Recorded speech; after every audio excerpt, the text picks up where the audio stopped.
Kaya naman hinamon ni Ka Eric ang Kamara, lalo na si House Speaker Martin Romualdez na disiplinahin o tanggalin si Franz Castro bilang mambabatas matapos itong hatulang guilty sa kasong child abuse. Dahil anya kung nagawa nila ito kay expelled Congressman Arnie Teves na wala pang hatol ng korte, dapat lang na umaksyon sila sa isang convicted child abuser at kilalaan niyang urban operative ng teroristang grupong CPP, NPA, NDF.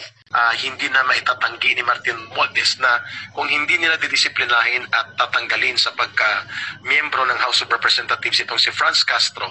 kasama ng iba pa niyang mga kasamahan on the ground of their very gross violations sa ating mga batas, lalo na sa pagsasamantala nila sa mga kabataan at sa mga katutubong pamayanan, with court conviction na it affirms now na totoo ang collusion na ito, and therefore mananagot din dapat yan sila Martin Romualdez at ang gobyerno ni Marcos Jr. for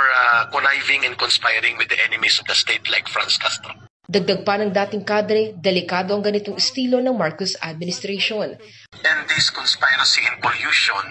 are very inimical. Hindi po ito nakabubuti sa ating mga institusyon ng gobyerno at sa democratic institutions natin sapagkat nasasabotahe yung ating mga kapangyarihan ng ating batas at nagagamit pa ang mga naturang kapangyarihan para paghati-hatiin ang mamamayan at pagsamantalahan at atakihin ang mga mabubuting mga